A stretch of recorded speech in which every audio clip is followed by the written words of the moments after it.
Να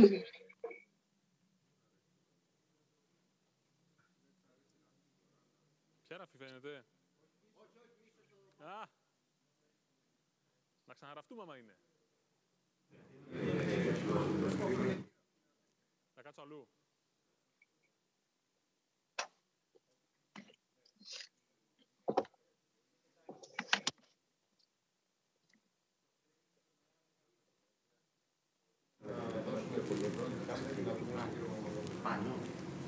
So Bob, Kevin's here. Looks like your other panelists. And I think our other two participants are in person.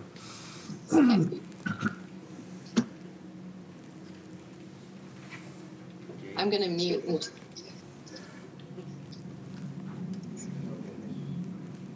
I'm going to close my door.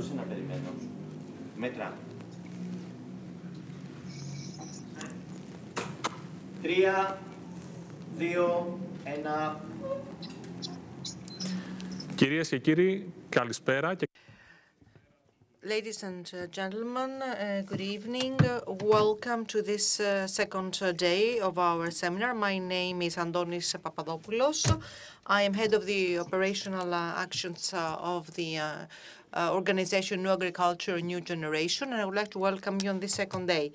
So this the first day with 13 guest speakers actually covered a broad spectrum of thematics as regards climate change, the concepts, the challenges vis-à-vis the climate change. And the second day of this workshop, of this event, will focus on the agri-food sector systems and be the projects which need to follow suit the various developments at the level of climate change. So the first day of this meeting was the most interesting one. We had the pleasure to have guest participants from Greece and also from other countries of the world. And at this point, I would like to welcome Madam Xenia Mori, who is an associate professor at Radcliffe University, for the keynote speech for this first session on the topic of global food systems and climate change.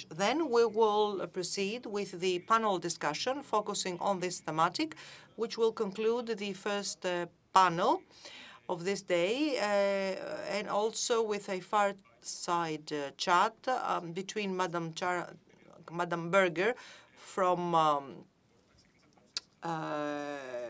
Morgan and Madam Calliope. Thank you very much for that introduction, and I am excited to be here. Today I'm going to talk about agriculture, food, and climate, and give an overview looking at sources to solutions. Today I will cover a number of different topics. It's going to be very hard to cover all of this in 15 minutes, so I am hoping that you can follow me. So the first thing I want to start with is that food systems are complex. You may not be able to read this complicated diagram, but I'm going to highlight a few pieces. In order to think about food systems, we need to think about the production. And I think you already know that we need to rely on our biological systems. We need to understand how food is produced, how it is delivered to us through our economic systems, how consumer demand determines what goes on. And the political systems are also important. The health system is also part of the food system because we want to produce healthy food. Now, when we think about the planet Earth, we know that that's a complex system as well. And so we need to think about planetary boundaries. We are also interested in knowing how we produce food within planetary boundaries and health. So one of the elephants in the room is who will feed the world, and how will we avoid famine and ensure that there is zero hunger? So some of our food systems goal is to avoid famine, to avoid food insecurity, but we need to increase our responsibility to delivering planetary health, as well as nutritional security, meaning everyone gets the food that they need. But ultimately, food is the foundation of civilization, and this is a national security issue as well. So climate change impacts water, as you have learned this summer. Floods, droughts, mega droughts are going on around the world, and they threaten our food and nutritional security. The World Food Program has been sounding the alarms during COVID, and in many countries that are becoming more food insecure because of changes in water. We also know that the planet is drawing water. So when I talk about food systems, I also think about water. Now, one of the things we need to know is where are the emissions coming from that are impacting the planet? This data from earlier this year highlights the different contributions to our greenhouse gas emissions. Land use change is a major contributor. Also, agricultural production. Our supply chain also contributes, as well as consumers. And I'd like to just show you one example using fertilizer. If I use the data from the Food and Agriculture Organization for Greece, they have data on your fertilizer consumption, be that nitrogen, phosphorus, or potassium. And the thing that is interesting is our country level data is incomplete because there is no data for your greenhouse gas emissions. And by greenhouse gas emissions, I mean methane, nitrous oxide, and carbon dioxide. So we can organize our evaluation of emissions based on whether it is pre or post-production, whether it's happening on the farm or due to land use change. When I look at fertilizer, I see that nitrous oxide emissions are the most important. So we know where the emissions are coming from worldwide. We don't necessarily know for each country, but we also know globally what solutions can reduce emissions. There are many different solutions, and Project Drawdown has come up with over 100. I'm going to highlight 3 today.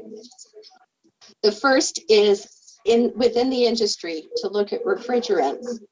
Refrigeration management is an important part of the food system, and because the gases that are involved in refrigeration have a high global warming potential, many thousand times that of carbon dioxide, we need to pay attention to small details in the cold chain in order to have a big impact in reducing emissions. Now, Project Drawdown also talks about food, agriculture, and land use. Here are 15 different solutions, and I'm going to focus on 2. A shift to plant-rich diets and a reduction in meat consumption, as well as reducing food waste. So we have data of emissions across the food supply chain, which is up here, and different foods listed with the amount of greenhouse gas emissions that are produced per kilogram of food. Many of you have heard that beef and lamb have high greenhouse gas emissions. This shows us where those contributions come from. They come from the farm, they come from land use change, and I'm sure you'll hear more with Tim Searchinger later today. But down here are many of our plant-based foods, and we know that by reducing intake up here can lead to a decreased emission. So something as producers you may want to consider is what is the carbon footprint of your food, and is that something that you can promote? Olive oil, for instance, is here on the list, and you have net carbon captured in a crop, in a tree crop, and most of your emissions come from the farm. Now, interestingly, if we look at protein sources, we see that different agricultural practices can lead to different emission outcomes. So my question to you is, are you using best practices? So for lamb production, for instance, this is the median emission, but some are able to have lower emissions. Equally, if we look in our fisheries, we see that farmed fish and farmed shrimp also have a range of emissions. There is data for seafood, and because of time, I will not go into it, but know that you can also look up your greenhouse gas emissions associated with seafood. Now, we need to have consumers be more informed. And one way I can share with you is this example from the World Resources Institute. A cool food meal label has been developed, and that is being used by the restaurant industry to indicate more plant-rich menu items. The idea is to help consumers make easy choices. Now, interestingly, cultural flavors also can be embedded in this, and if we make our food delicious, and we show the climate benefits, we can help people to shift. Now I'm going to move on to the next topic, which is reducing food waste. In the United States, our Environmental Protection Agency has created this food recovery hierarchy. The things at the top of this inverted triangle are things we want to promote. Source reduction is one of the highest things, because 30 to 40% of food that is produced never gets eaten. So if we can reduce the amount of waste, that would go a long way to reducing our emissions. We need to feed hungry people with surplus food, and we need to consider feeding animals, harnessing energy, composting, and at the very end, landfill or incineration. Here's some data I found that shows that household waste is one of the major issues in Greece. I don't think this data has changed significantly over the last 15 years because we see this in many developed countries. But if you can work on reducing household waste, there's also a co-benefit of reducing the expense of food. We can also look at preventing food loss by packaging, by processing, by freezing or chilling items. We can also look at the coatings on produce or fruit or vegetables. Appeal is a company that developed new coatings that has extended the has extended the shelf life of things that are easily perishable. We also need to think about storage and delivery and ensuring that our food is kept safe, that food safety is also part of this conversation. Now, the next part of this is how do we create a circular economy with our food surplus or our food waste? I'd like to share with you an example from a small startup company in Texas called Grubhub. They have figured out how to help restaurant kitchens and commercial kitchens to collect food scraps, things that are not edible or things that are excess in their kitchen. They take 5-gallon buckets, collect those, and deliver them to a place that develops or that creates insects and grubs. Those grubs, it turns out, are great nutrition for chickens. And so the chickens are using food from the scraps. Those chickens can then go back to the restaurant as food. So a circular economy can be created. Now, I'm going to shift a little bit to ask a really important question. In the future, under higher CO2, will the food be nutritious? We have some data to suggest that protein, micronutrients, and vitamin content in rice will go down. This is some data from a field trial of different rice varieties grown under higher CO2 level. And the red bars represent decrease in either iron or zinc that are essential minerals in our diet. But what's interesting is some varieties show an increase, suggesting there is biodiversity that we can select for to make sure that our food remains nutritious. Now, we can also look to the global south for research, and I share with you here some research from Rutgers done in collaboration with the World Vegetable Center, and that is to do plant breeding for iron and selection for iron content. And they identified 4 different amaranth lines, that is an African indigenous vegetable, in 3 different trials, and looked at the amount of iron in each of these. Selection of these varieties, along with farmer acceptance, is leading to an increase in nutrition and nutritional security in these areas.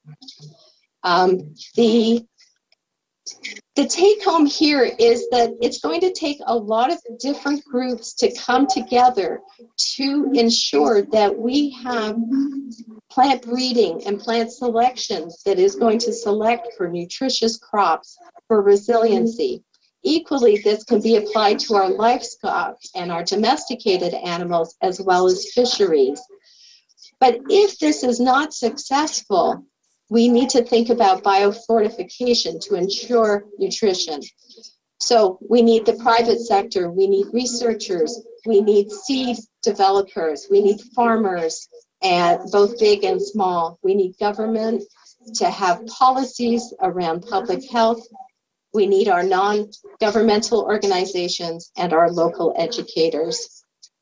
So for me, the vision going forward, when we think about food systems and climate change, is that we remember that food systems are complex. They adapt to changes throughout the system. We need to reduce our climate impacts. We need to right-size our agricultural practices to respect and be responsible for staying within planetary boundaries. We need to emphasize food security and nutritional security.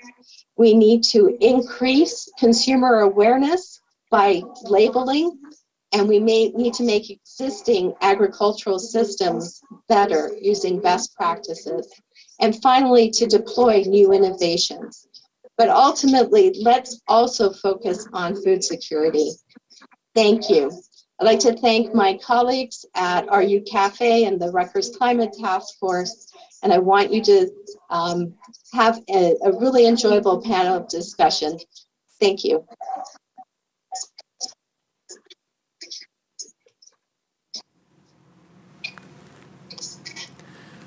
Thank you, Professor Morin. Ευχαριστούμε πάρα πολύ, καθηγητή. We thank Professor Morin. Now we move on with our panel discussion, which will be coordinated by Professor Robert Goodman, the Executive Vice Dean of Rutgers University, and this will be joined by Kevin Lyon, Associate Professor of Business School of Rutgers University, Mrs. Alexia Macheres, who is Sustainable Retail and Corporate Communication Manager of Alpha Vita Vasilopoulos, and Mr. Alexandros Theodoridis, CEO of the Boroume non-profit organization. Thank you. Thank you, Antonis. Welcome everyone to this panel. You've heard the names of the panelists, who I welcome cordially to this discussion. I just briefly like to get us started by asking each of you, Alexis, let's start with you, to just very briefly, in a minute or two, tell us what it is you do with respect to climate issues in the work that you do, beginning with what work do you do? Are you there? Alexis? Yeah, I think she's on stage. Did you hear me?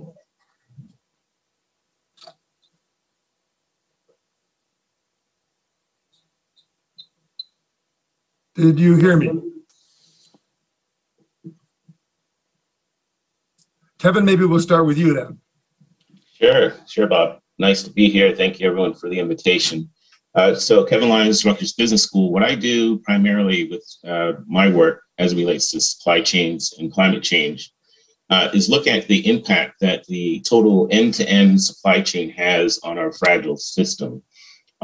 I look at individual commodities and how they move from one place to another, and then the emissions and the damage that that process actually takes on a day-to-day basis.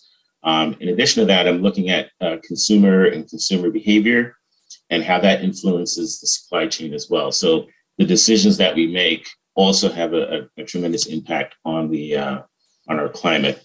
So looking at the supply chains, looking at where our food and our commodities come from, and then whether or not it's fair. So that's the last thing that I focus a lot on, whether or not there's diversity in our supply chain, as well as far as who do we get our goods and services from, and are they representative of our community? Thank you. Are we able to hear the folks who are on stage? I did not hear them. Tech support, can you help us with this? Can you hear us? Oh, now I can, yes. Please go ahead, Alexis. Okay, so I didn't hear your question, but I suppose you asked us to introduce ourselves? Yes, who do you work for? What do you do? Very briefly. Okay, so I work for a company called AB Vasilopoulos. We're a food retailer in Greece. We're amongst the biggest food retailers in Greece. I'm the corporate communication and sustainability manager, so sustainability issues is a topic where I work on, and we are known, we're number one in sustainability issues in Greece as a retailer. Thank you. And Alexandros? Hi, my name is Alex. I'm one of the founders of Borume, which means we can in English. It's an NGO that is 100% devoted into reducing food waste in Greece and increasing food donations all over charities in the country. Borume is a remarkable organization and very impressive work. We've done a bit of work here on the Neogen program with around food security issues and food supply in Greece. So, Kevin, I'd like to start with you, giving the other two an opportunity to question you. Xenia showed a remarkable slide earlier in her talk showing the complexity of the food system. I remember a couple of decades ago or so, the British agroecologists, Conway, wrote about how relatively little in the way of grains are actually in international trade, about 10% at that time. That's still the case. But that's not about food, that's about feed. And I'm wondering if you could paint the picture for us as you see it of the food supply chain and fresh foods and processed foods, and give us some sense of the vulnerability of global trade with respect to climate change and its effect on food, on the food supply. Is it delicate? Is it robust? Well, whatever. I think you get my question. Excellent. Yeah, well, great question. I think that the optimal word there is delicate and fragile. Before the pandemic, actually, the food systems were pretty fragile at that because of the impacts of climate change. Some of the points that Xenia had brought up in her presentation, droughts, flooding, fires, were all impacting the fragile ecosystem that we had for food and our food systems. With the disruption of the pandemic, the demand for goods, food services and food systems was completely strained. Farmers were left in some cases with overabundance of food that they could not deliver or ship. And then the inconsistency with policies and logistics globally meant that, there was no assured way of getting goods and food specifically from one place to another. Starts and stops are not something that fragile food supply chains can handle because of the seasonality, the demands on our consumers, and having a supply chain that is in sync with the global community, and then have disruptions like the pandemic. But on top of that, climate change and the fragile nature of what climate change does to our food systems completely disrupted the entire system. That's the reason why we're seeing shortages here and there. And the ability to not get the food that we enjoy in the time frame that we want it. So really the supply chain is going to have to adjust itself based on what we can do as consumers. The consumers are going to have to radically change what they think is something that we should have in a particular season. You're going to have to adjust to, how the supply chain can get you what you need and when you need it.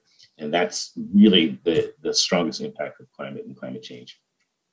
So, Alexia, I turn to you with this question about supply chains. Your company is engaged in buying and selling food. And what we saw in the U.S. during the pandemic period was that producers, farmers, had particular markets that they sold to. That defines the supply chain, as it were. And when those markets were disrupted, for example, schools were closed, so fluid milk consumption changed. And there are lots of other examples like that. I would say that the supply chain was somewhat rigid. And I'm using the pandemic as an example of what longer term we're going to see with climate change. What can we learn from the pandemic experience to further strengthen supply chain opportunities, markets? How did this affect you? How do you see the changes that have been caused by the disruption of supply chains in your business? Well, there are two sort of changes. First, the change in habits, in consumer habits. And I think the pandemic has created what we can call the next decade at home. So because home has become a workplace, an exercise place, a schoolroom, everything. So we see changes that are here to stay, like cooking, of course, more and more at home, purchasing from smaller brands and more locally, spending more on products that are for our self-care, either mental or physical, and eating more plant-based products. But we've also seen a change in what customers are asking for. They're asking, it's like the pandemic has created an opportunity for a better future, so they ask from us, for companies to care more about their health, about sustainability.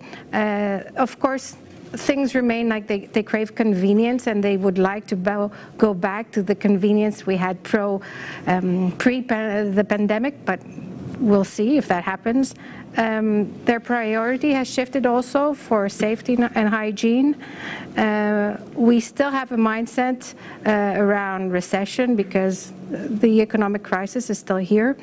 But there are also new occasions that have been created, like more snacking occasions. Snacking has increased. Cooking from scratch, so looking for new materials. Baking, very big in Greece. And also changing category preferences, like new flavors, for example, matcha tea, taste and trends like veganism. And of course, everybody is looking for ethical brands. And I think this is a good part of it. That's interesting. So, Alex, in your case, have you seen disruptions in the availability of, or the ability to collect foods that can be distributed to your clients, and how do you see the prospect of climate change on the food system affecting the fine work that you do? Yeah, well, the pandemic had also, of course, an impact on what we do. First of all, we had during the first lockdown, we had many big companies reaching out to us and wanting to destock whatever they had. I'll give you an example, hotels. It was just decided that they're going to close, so many hotels called us up and said, you know, we have all this stock and help us donate it for a good cause. Also, from one day to another, it was decided that all the cafeterias in Greece had to be closed.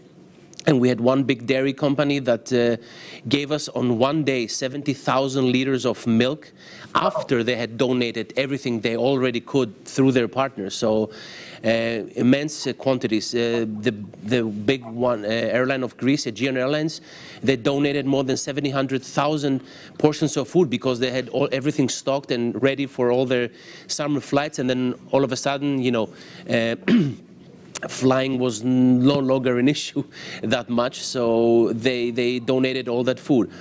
There were many adjustments. There were big adjustments to be made also from the charity side. Many of them had to close down. Many of them had COVID cases. It was and every day was a challenge to you know, get used to the new circumstances, but more or less, we managed to save even more food at the end of the day, because there was also an increase of the people having this awareness, having this sensitivity to give at the end of the day. So, from our point of view, compared to the year before, we had even a slight increase in the amount of in the total amount of food donations.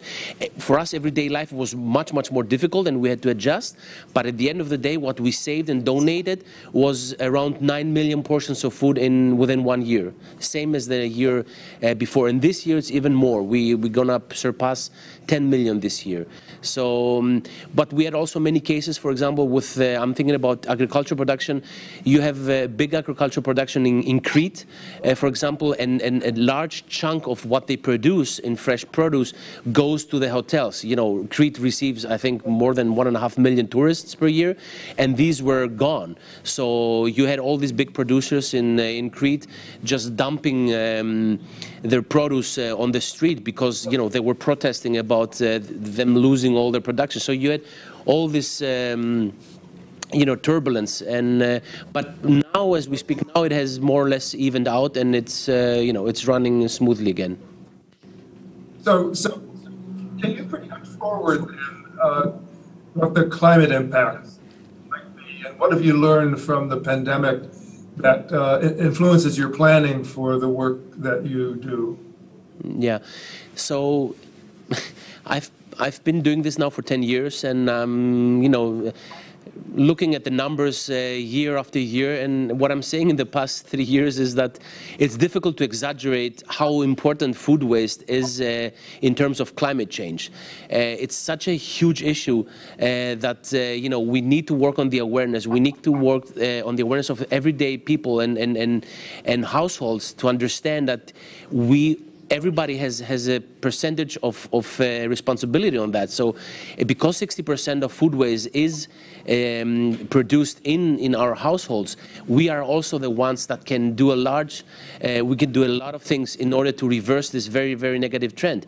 And since since food waste is such a big factor of climate change, by doing this, we're gonna do something very, very actively in order to reduce all the negative effects of food waste on climate change. We have now the conference in Glasgow, and I'm thinking that if we realize that 10% of the gas emissions in the atmosphere are produced by food waste, and if it were a country, it would be the third largest polluter after China and the US.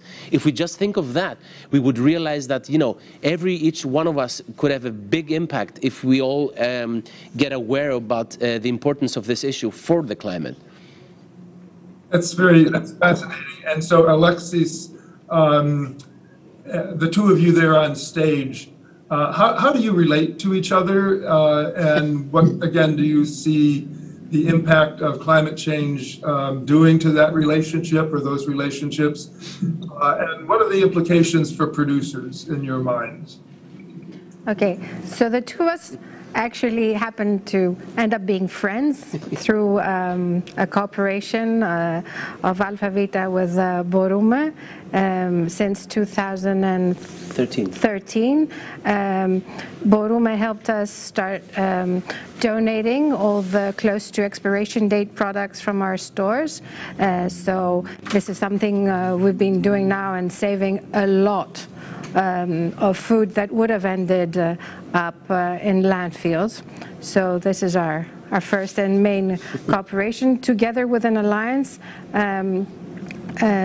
Borume created, but we helped fund against food waste. But there are also implications for producers. Climate change has also changed the way we work with our local producers and not only our local, but also worldwide. For some products, we ask for certifications to assure that products are sustainable. For cocoa, tea, coffee, for palm oil, for CO2 emissions, which are also very important. We started asking our suppliers to measure their CO2 emissions for our Scope 3 targets. It's something very new in Greece. We've started a cooperation with the American Farm School, who will train some of our suppliers to start using tools such as Smart Farm tool. We're asking our suppliers to monitor and reduce their water usage or the pesticide usage, and we are also working with our suppliers to reduce food waste through initiatives such as the 10-20-30 initiative, or a project we're running now with WWF Greece, or with the cooperation we're having with Alexandros and Borume. Alex? Well, yeah. For us, it's even more important because Alexia and her company, they are our biggest donors and by far our most important partner. What we've created together is a system where every store all over Greece, at the end of the day, donates whatever they can under Greek law and wants to give, and they want to give a lot. So, and this has been a prototype, European-wide, because we are a member of the EU platform for food loss and food waste, and we are projecting this there because, in opposite to the French system, where the French have obliged by law the supermarkets to give at the end of the day, and this we know now that has not been working that well. In our case, we have built it up from scratch, convincing one by one every department of the company, every store manager to be part of this, to be part of the solution instead of being part of the problem. And because we've convinced these people and the whole company to buy into this, the results have been amazing, truly amazing, and that's why it's considered one of the best case studies all over Europe, not only Greece. Yes. It's difficult for me not to say too many good things about them. So that's fascinating. You refer to the stores all over Greece, course, there are two major population centers, the huge one in Africa and one up north. Is the logistical situation in handling, say, a significant increase in that traffic, or are there stretch points there, as there are very clearly here and other parts of Europe, where just having enough people driving lorries, trucks, has been a real smash up in the pandemic environment, and that is going to obviously be an issue going forward with respect to dealing with the long, slow haul of climate change as well. How do you think about that? And I wonder if either of you have a question for Kevin that might draw him out on his thoughts on that question of the logistics. Well, I don't know, Kevin, how aware you are of Greece. Greece has its specific issues because our main way of transportation is by road. We don't use train as much as they do in the rest of Europe, and we're part of Europe, but we're at the far end of it. So transportation and logistic costs are very high in Greece, and it is an issue for us, yes. So I don't know if you have any solutions, creating new ways of transportation. Buying more local. Or buying more local, yeah.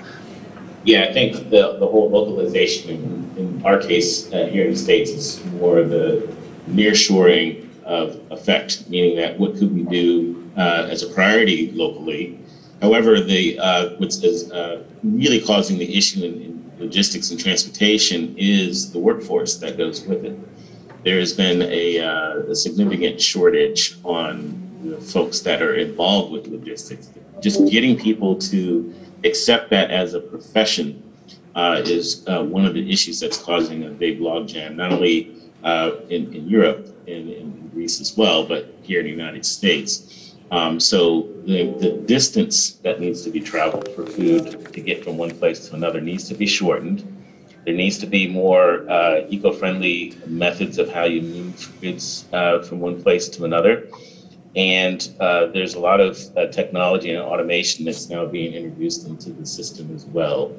A lot of it is happening on the farmer side in packaging and preparing for long truck shipments from one place to another as far as refrigeration and such. But in Australia, for instance, instead of the processing of the wine itself and bottling it, they're now moving to a system where they're just putting it in massive boxes and just sending the wine in these large containers to the destination and then leaving it up to where it ultimately goes for them to take it from there and start the process of bottling and such. So there's going to be new models in trucking and logistics that have to adjust not only to climate change, but for financial reasons as well. So there's going to be some significant changes, but technology is definitely going to be driving a lot of this, a lot of these changes as well. Alex, do you have any further comment on that? Yeah, if I might add, it's also very important in terms of food waste, because it's a given that the further away food comes to its final destination, the higher the probability that it can be damaged and end up being wasted. So I remember one big example for us was a particular big container of bananas that came to a small port city of Aigio in Greece. It was actually 20 tons of bananas, and because they looked perfect for us, for my eyes and for our eyes, but for the company, because they traveled so far away, they were a few days more ripe than they should have been when they should have arrived here. So these 20 tons of bananas would have been dumped in the landfill, despite the fact that they looked perfect, right? So we scrambled and you know, we brought more than 20 charities to the small port of Aegio all over the Peloponnese, and basically the whole week the whole Peloponnese charities were eating bananas from this container, basically. But that gives you, I mean, it sounds funny, but if you think about it, 20 tons of bananas would have been wasted, and it is, not only is it a shame, it's a huge environmental issue because they came from so far away that it's very, very difficult to, you know, be very flexible in terms of when these bananas can enter a market like the Greek market. So many examples like that. So the rule is the more local you source, the smaller the probability that these things will be wasted at the end of the day. Which makes the point about short supply chains. Yes. I'd like to aim now toward conclusion in about 5 minutes. And I'm interested in exploring each of your thoughts and any shared thoughts on from where you sit, thinking climate now, from where you sit, what's your biggest worry? And where do you find hope? Where do you find opportunity to advance what you do for the good of everyone? And then my next question, to give you a moment to think about it as you answer the first one, is give us something that you are sure you will be doing in response to the developments related to climate change that are actionable. What's one or two things that you must, and you will do in your line of work, each of you? But first, what are the biggest worries and what are the biggest opportunities as you see them? And I'd like to go back to you, Alex, and ask you to start off those reflections. Yeah.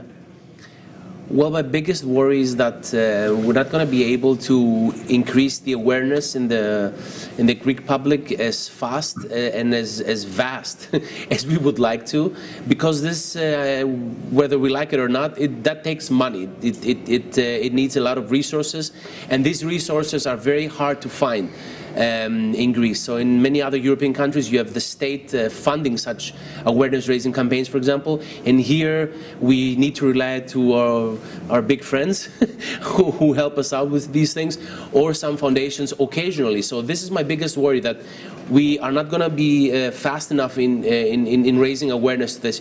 It has changed in the past 10 years. It is better, but I'm not very satisfied with the pace. So that's my worry.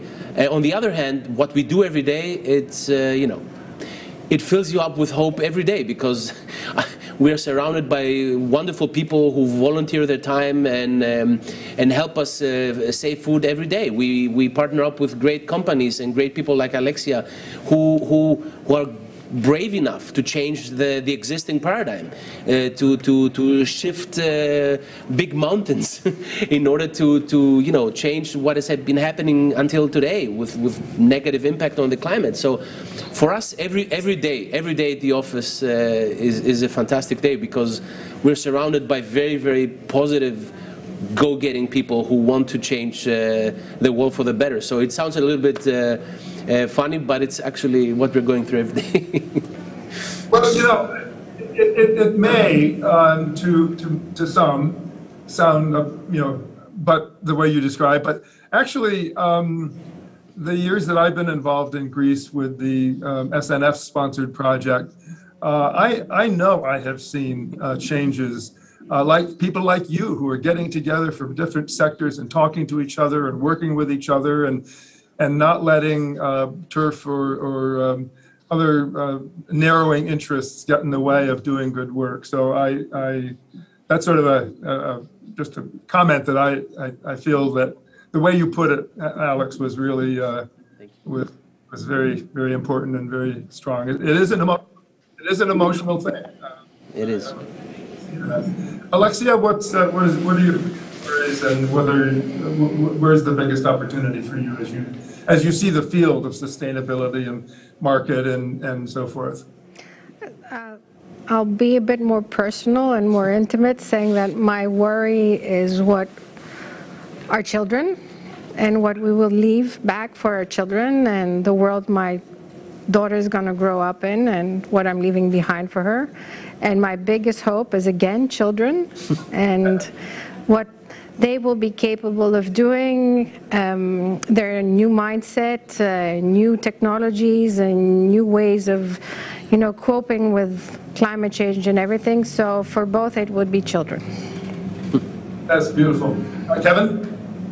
Yeah, real quick. So the things that I am concerned about are at the beginning and the end of the supply chain. So the farmers are looking to do what's in their best financial interests. I think it's going to change the dynamics of the food supply chain systems, meaning that we're obviously want to be in this and we want to be farmers. However, is it financially stable for us to do this and continue to do this? And so my worry is that climate change is going to have a significant impact on the beginning of the food chain.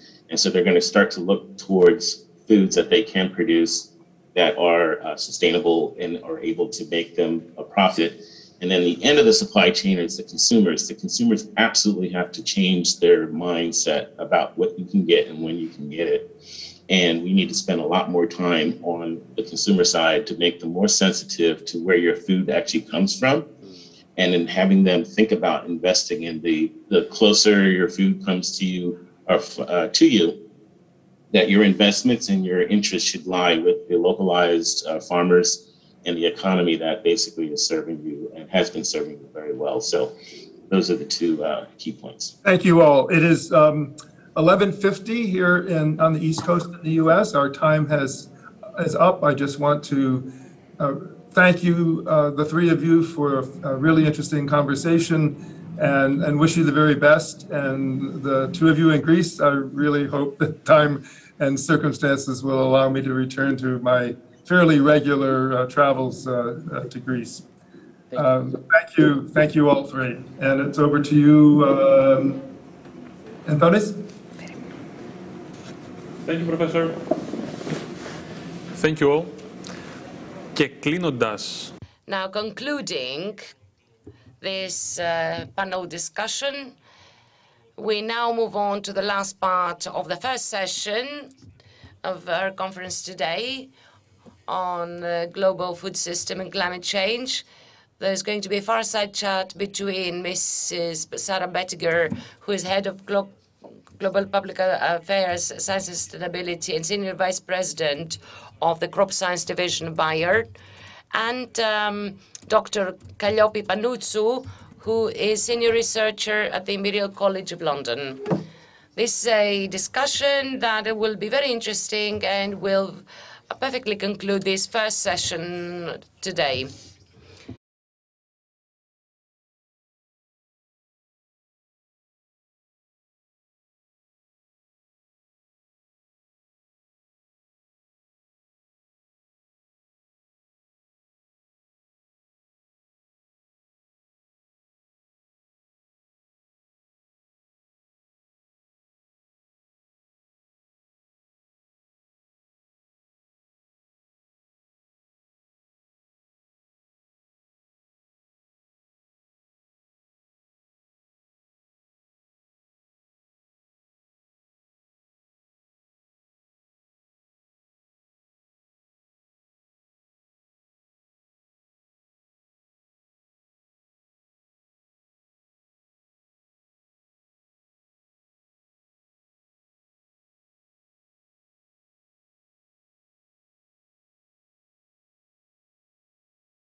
Good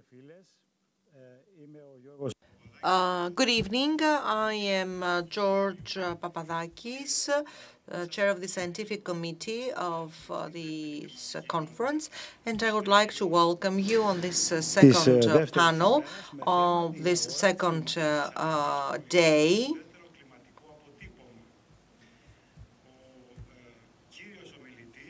The keynote speaker for this panel will be Timothy Searchinger, who is a researcher at the World Resources Institute.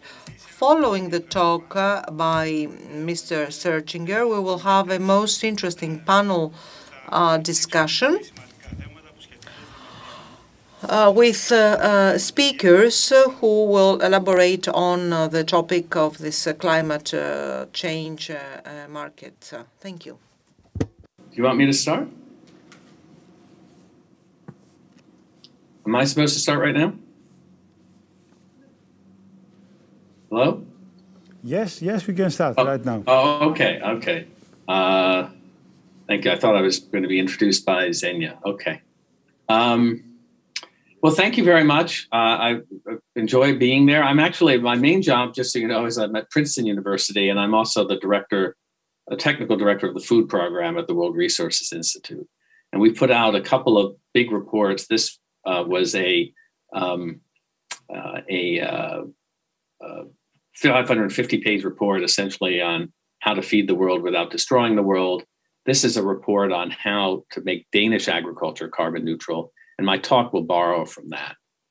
So the world today, agriculture uses half of the world's vegetated land, as you know, and that conversion of land to agriculture is responsible for maybe 25 to 30% of the carbon in the atmosphere.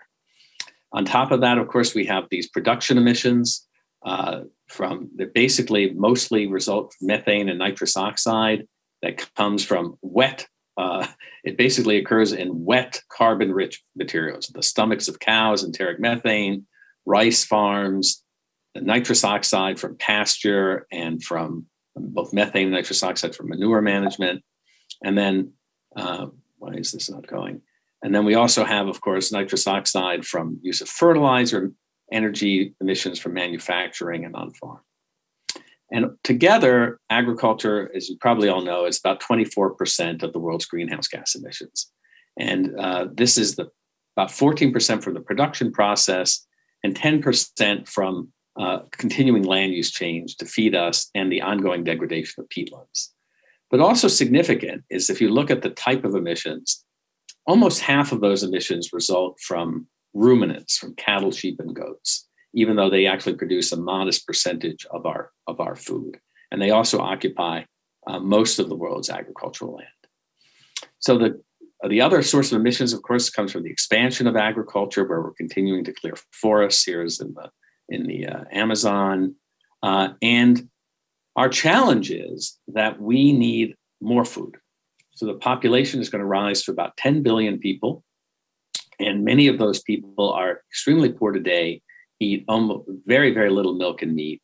And as they eat richer diets, as they enter the lower middle class, even eating vegetable oil and vegetables, the resource demands are going to increase.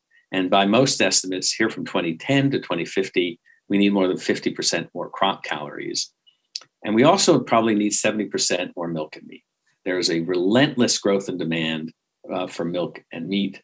And that's due to the fact, in part, that so many people in the world eat very little, and they're increasing their incomes.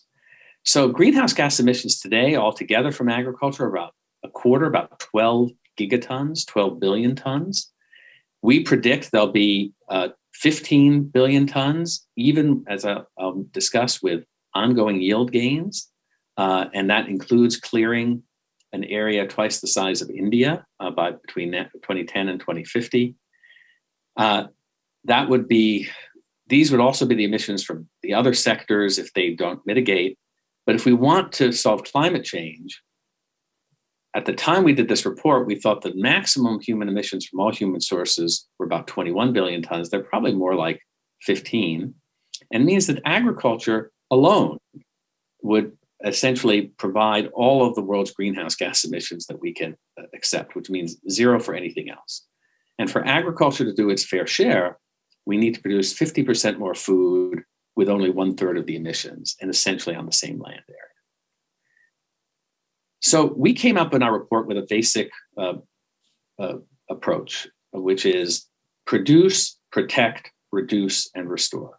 Produce more food on the same land, use that land, that increased productivity to protect forests from further conversion and other natural habitats.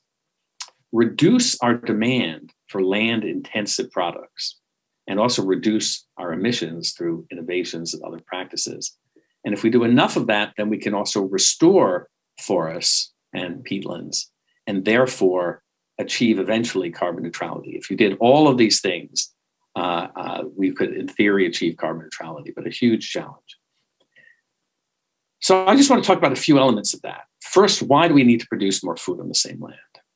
Well, up here, I start with 15 billion tons. That's our prediction, but that actually is already hopeful. If we tried to produce all the food we're likely to need in 2050 with today's farms, the actual emissions would be 38 billion tons of carbon dioxide equivalent. And we would convert more than 3 billion hectares of land, basically almost all the world's remaining temperate and tropical forests. So we assume, however, that we're going to have yield gains that kind of match historic rates, including improvements in livestock efficiency, roughly. And as a result, we don't clear that much land. We reduce the number of emissions per unit food, and we, quote, only have 15 billion tons. But this doesn't happen by itself. This is a huge challenge to do this. Why is that?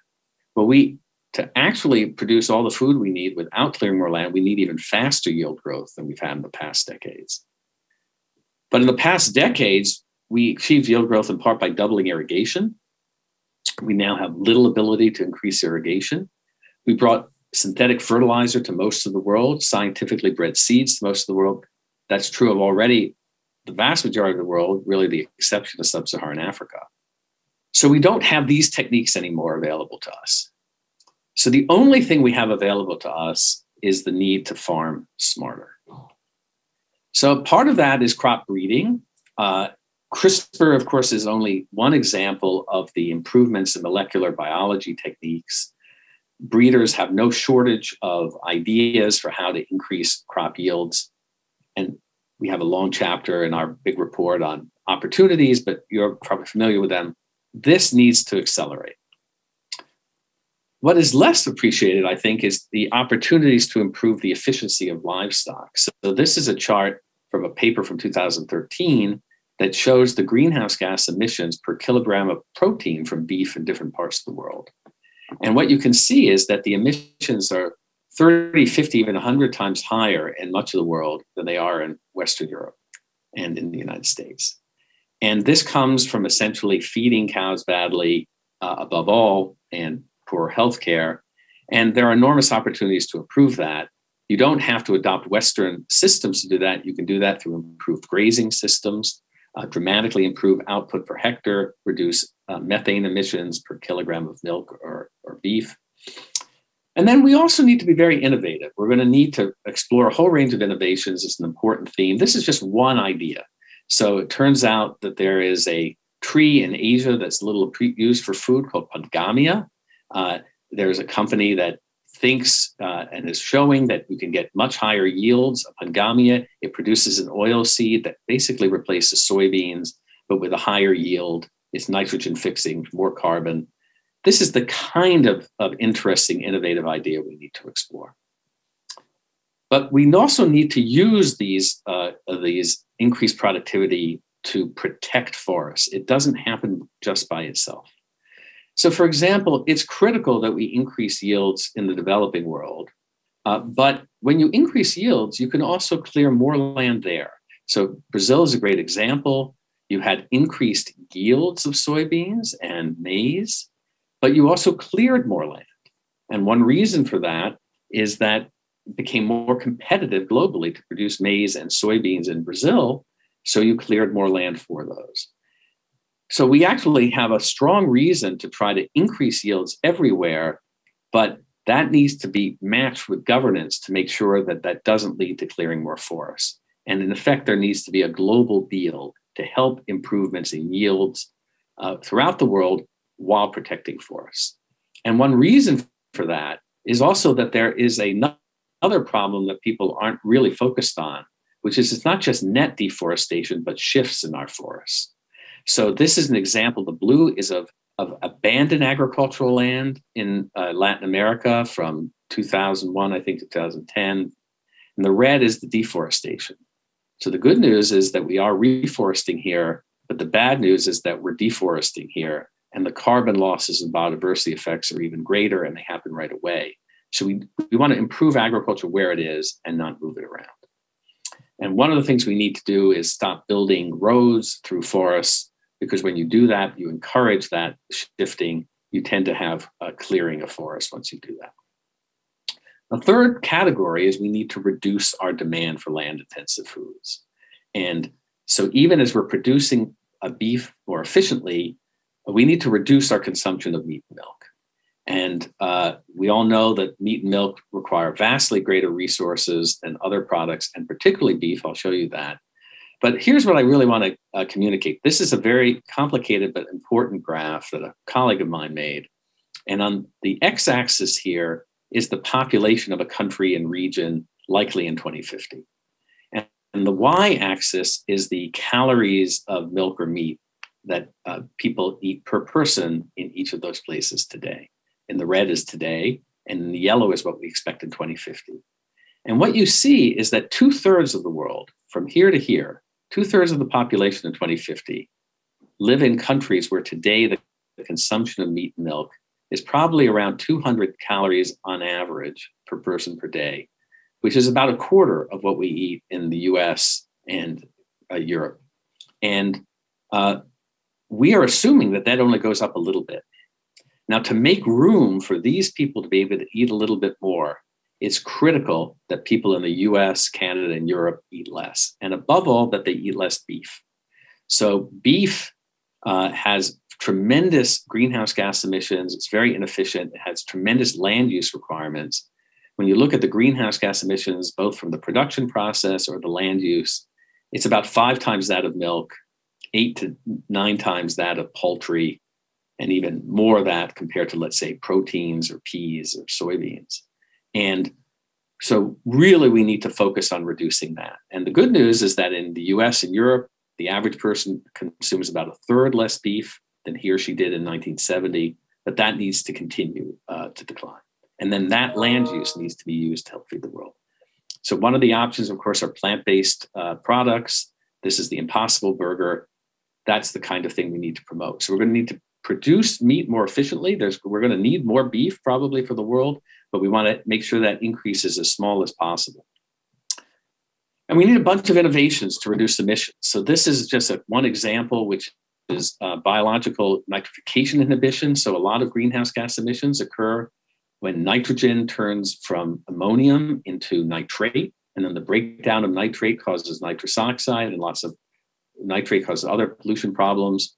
One thing we can do is to try to keep that nitrogen more in the form of ammonium and less in nitrate, at least for longer.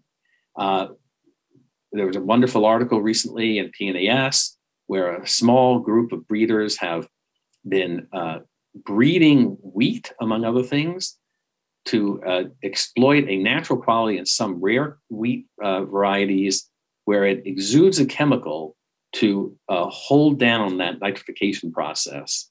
And not only are they getting, therefore, reduced nitrous oxide, but increased yields, because there's a long line of research showing that if you can have a better combination of ammonium and nitrate, you can increase yields. This is where biological nitrification inhibition was discovered in Brachiaria humidicola in Latin America. This is the kind of thing that we're going to need to do. And but to give you some idea, their research budget globally is about $1 billion. We're also going to need to have food additives that reduce methane from cattle. There are 2 that are promising now. One is called 3-NOP, 3-NOP. One is at red algae. There are issues there, but this needs to accelerate rapidly. We also want to have perennial crops if we can, but we need perennial crops to replace our annual crops. This is an exciting idea in Denmark where you grow a high protein grass, has a lot of nitrogen in it, protein. You then press out that grass, and what you get, about 20% of it turns into a protein feed. About 50% of it turns into a highly nutritious cattle feed. The protein feed can replace soybeans. This is an exciting option where we could switch at least a little bit of the land used now for annual crops like wheat into, or at least maize into these kinds of perennials. In an ideal world, we'd find a way to take all grass and make it more digestible so we could have perennial grasses. That's harder, but this is a realistic option. Okay, what's going on here? Why isn't it turning? Then we also need to restore. Now, in the short run, there's only so much capacity to restore land because we need it for agriculture, but we should be restoring our drained peatlands. 0.5% of the world's agricultural land is drained peatlands. Once you drain them, you start decomposing the soils, the hot carbon-rich soils, you can have fires, and the emissions from drained peatlands are 2% of all the world's emissions, even though it's only 0.5% of the world's agricultural land. Not 2% of agricultural emissions, 2% of all the world's emissions. So restoring drained peatlands is a top priority. There are places where we have deforested, where you really can't improve the grazing probably. We should reforest these. This is the Atlantic coastal rainforest. So restoration is an immediate option in these special areas. And if we can really do enough to reduce our demand and increase our productivity, we can restore more. So I want to leave you with a couple more themes. A critical point is that we need to properly value land. For example, we need to reduce our demand for things that take a lot of land. So that means we have to avoid things like bioenergy. Bioenergy is staggeringly inefficient. Sugarcane ethanol is the most efficient biofuel on the planet today. It converts only 0.2% of the energy in the sun into usable energy. So for every 1,000 joules in the sun of energy, it has 2 joules of energy in the sugarcane.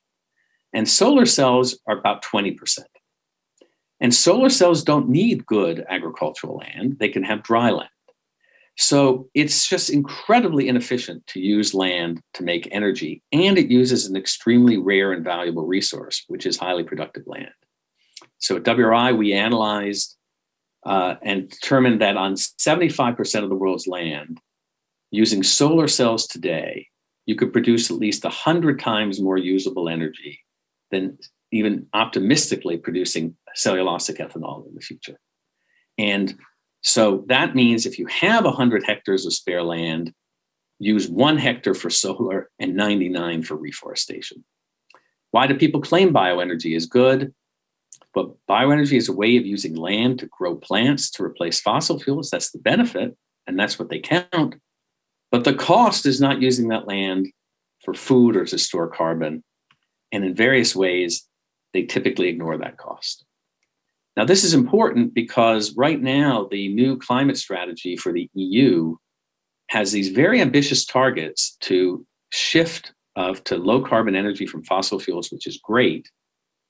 But across the board, it treats biomass as carbon neutral, meaning that if you switch from burning a fossil fuel to burning wood, to burning plants, that's viewed as a pure greenhouse gas reduction. The carbon emitted by burning biomass doesn't count.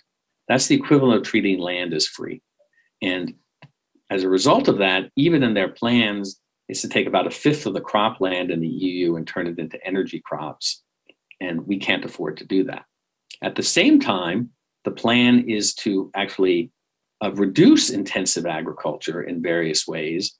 And the fear is that what Europe will be doing is simply outsourcing its land use demands, using more of its lands for bioenergy, producing less food, but not using that land to store carbon, essentially requiring more of the world's land to occur elsewhere. And this is already happening. This was a paper by Florence Pendrill, which showed that in recent years, as countries have been reforesting in Europe, the actual deforestation attributable to their imports is in many cases higher than the reforestation in the country.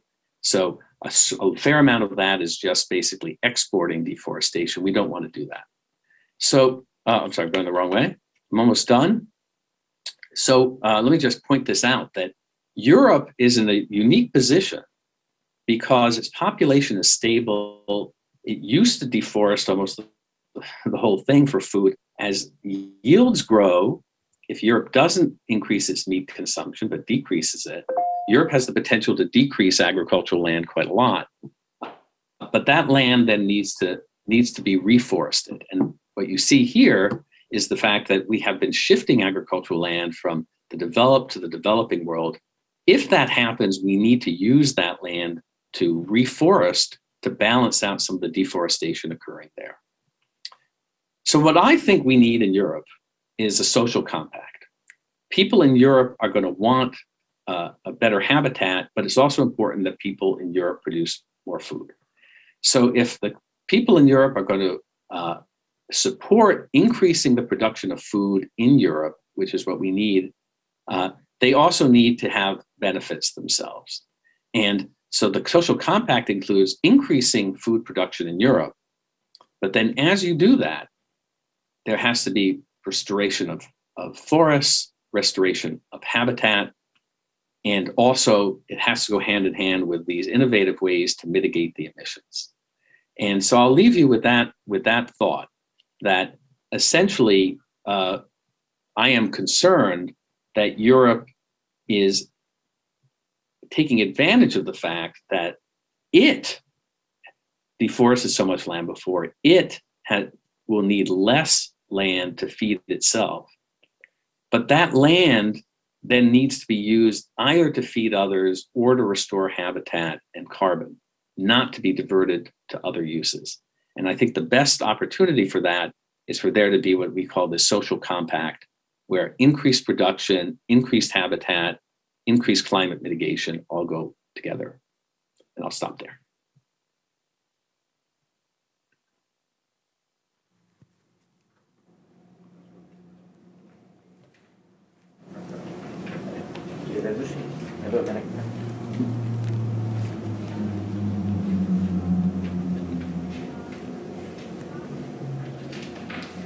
Καλησπέρα σε όλους σας. Καλησπέρα και από εμάς. Σας ευχαριστούμε πολύ.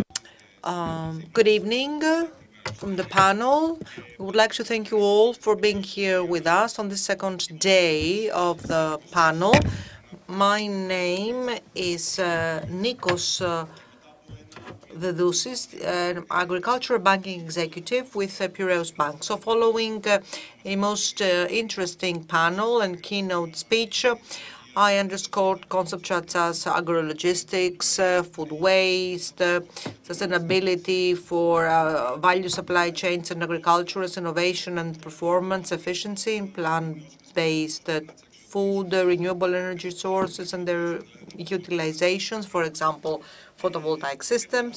So it is a joy for me to be the coordinator of this panel and to have experts as panelists. We will discuss the major trends that could imminently affect our activities, such as regenerative agriculture, such as the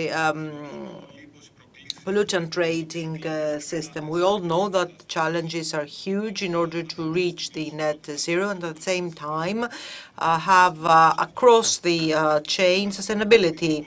And this is happening at the level of transformation concurrently with the need for a reduced footprint from agriculture. However, this gives us opportunity for new business models, new investments, and new technologies. So this is going to be the topic for our panel with the panelists, both live and via the web. So the idea is to conclude towards a new strategy, a new idea, a new perspective that can be implementable and will help us towards a better future. Now, our distinguished guest panelists are the following. It is a great honor for us to have Mr. Serkos Haroutounian, who is the chairman of Elga Dimitra and also professor at the University of Athens. Mr. George Vlachos, who is an honorary professor at the Agricultural University of Athens, as well as president of BOD of WWF Greece. Mr. Apostolos Siskos, who is a graduate from the Agricultural University of Athens and the co-founder, manager partner, and Biometrics with multi-annual experience of climate change adaptation models. We also have with us Mr. Stefan Schwarzer, who is supportive of regenerative agriculture, and Schloss Temperhof, and the last but not least, Mr. Dimitris Andonopoulos. So he is an active player in Phthiotida and then agriculture there, setting up a CO2 neutral agri farm, and he's also an economist and a columnist in the magazine of Piraeus Bank on agricultural banking news. So could we perhaps give the floor first to Mr. Schwarzer?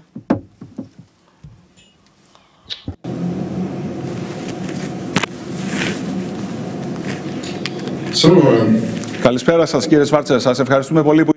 Good evening. Thank you very much for being with us. You are considered to be an expert in an area which is gaining publicity at the level of news, that is regenerative agriculture. Can you hear us? Yes, I can hear you. Την προηγούμενη εβδομάδα στο COP... Actually, last week at the level of COP26, Regen 10 was announced as an initiative. This actually promotes regenerative agriculture globally. So you have been involved in this practice for years now. Could you describe a bit what are the key principles of regenerative agriculture and how this can actually mitigate climate change?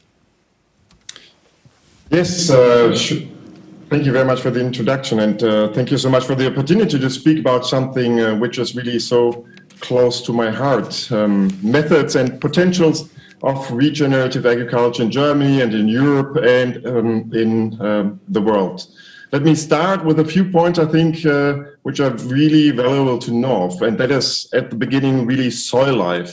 Soil life is the building block of RegAg or regeneration agriculture, and actually everything which grows on land. So this natural realm with the interactions between plants and soil microorganisms is so fascinating, so incredible, so astonishing. It is actually full of wonders, I would say. And to keep it short, in a teaspoon of healthy soil, as we can see here in the photo, we can find more microorganisms than there are people on our planet. And beneath these are millions of different species of bacteria, thousands of species of fungi, which influence nutrient, water, and carbon storage and cycling in the soil, as well as the plant's growth and health. In that 1 teaspoon of healthy soil, we can find dozens of meters of mushroom networks. Most of these mushrooms form a symbiosis with plants, which is 450 million years old. These so-called mycorrhizae, as well as the vast amount of bacteria, deliver nutrients, water, and even amino acids to the plants in exchange for carbohydrates, which the plants produce almost for free from the sun and fresh air.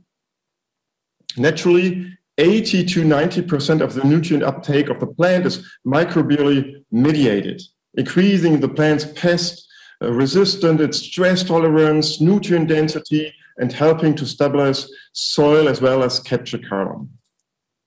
Now, what does that mean for regenerative agriculture? Here are some key principles. Generally, it is quite easy right along the question how nature does it.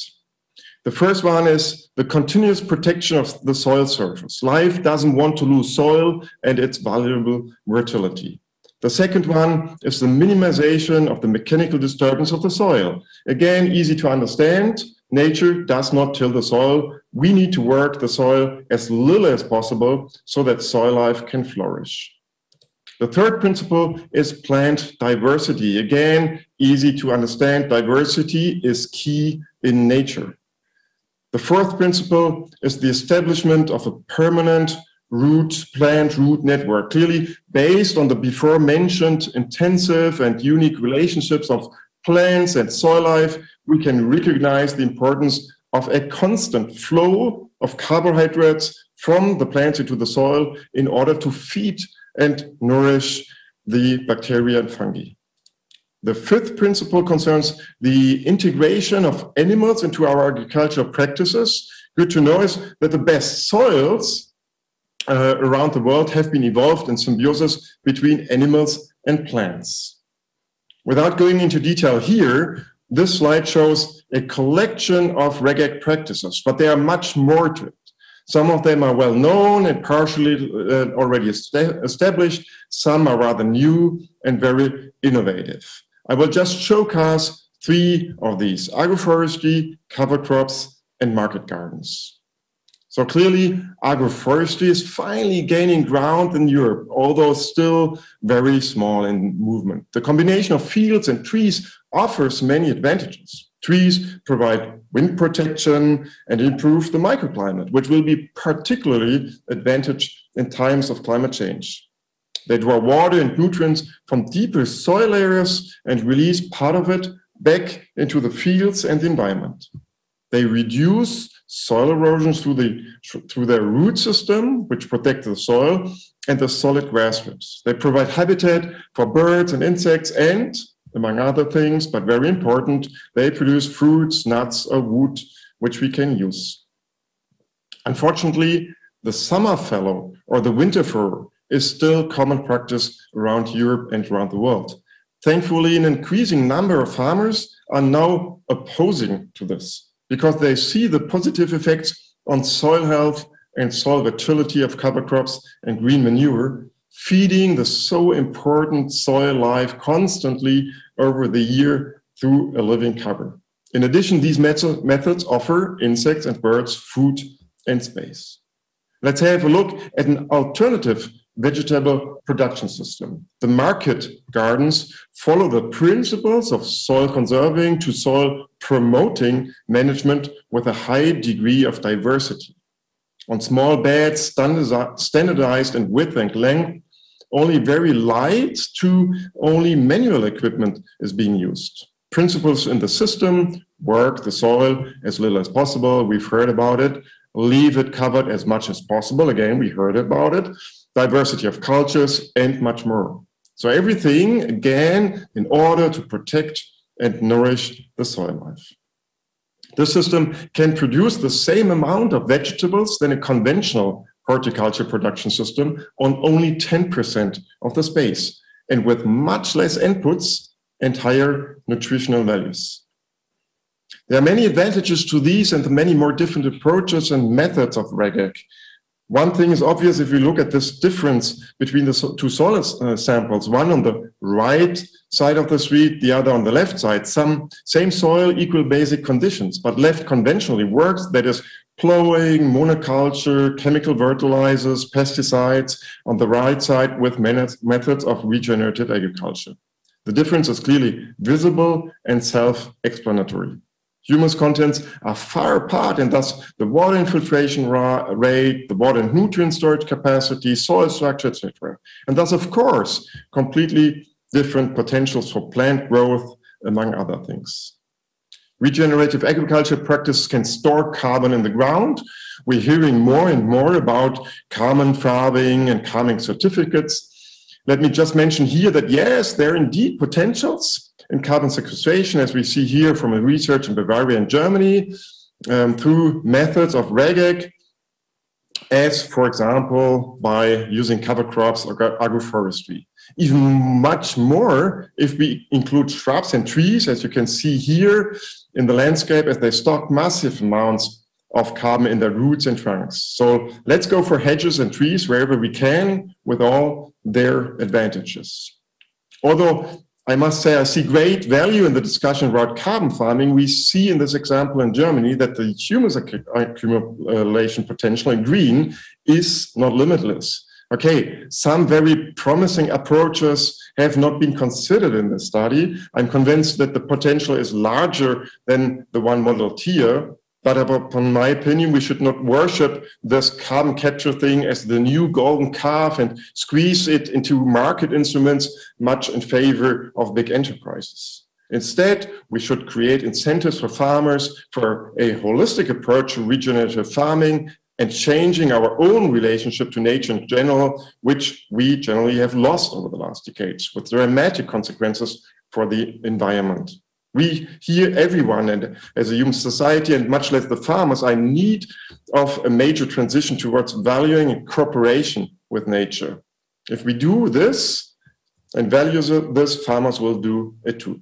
And just on a side note, education is super important on the way to a broader implementation of RegAg practices, which is why we're working with multiple European partners, and one of them being the Agricultural University of Athens with Professor George Papadakis on a Erasmus project developing a university course on regenerative agriculture, available to all interested persons in 2022.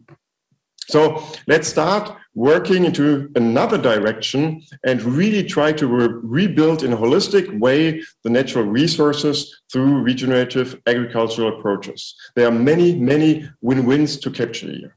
Thank you very much for your attention. Ευχαριστούμε πολύ τον κύριο Σφάρτσερ. Thank Mr. Schwarzer. Now, Mr. Hartunyan. President, Mr. Schwarzer highlighted the value of tree culture for regenerative agriculture. Do you think that this is possible to do, and what farming activities sequestrate carbon which emit? All farming activities have got inflows, input, and of course for any plant to grow, it sequestrates carbon. So what one should see is the balance. How much carbon it sequestrates and how much it emits or it spends from its input in order for the tree to grow. As you understand, this is a difficult process but feasible. What we do in our laboratory is to work in the context of a European project, LIFE, Climatry, where we used 3 perennial tree crops, and we proved that depending on the culture, the carbon sequestration may vary. And to do this, you need a longitudinal study to see throughout a year, for instance, a tree, depending on species and the farming techniques, how much carbon it sequestrates. You can calculate this by measuring how much its wood tissue has grown, its leaves, its fruit, and the entire tree system. It also depends on the age and the species of the tree. And similarly, deduct all the carbon it has spent. For instance, how many times you visited the crop, how many times you had to use pesticides, how much carbon the industries emit in order to produce the fertilizers, how much water you have spent in order to water the tree. This is a multifactorial equation, but it's possible to do. We've done this for 5 such cultures: peach, olive, apple trees, almond trees, and orange trees. In other words, we divide them into evergreen and perennial and annual and non-evergreen. And what are the results? Well, the results have shown that all these cultures, crops, sequestrate carbon, mostly olive, which is an extensive crop that needs, and the one that spends the most is peach. Okay, this is good news because we've got a lot of such crops in Greece, including olive, of course. And now we'd like to listen to Mr. Vlachos, Professor Vlachos. Is he with us?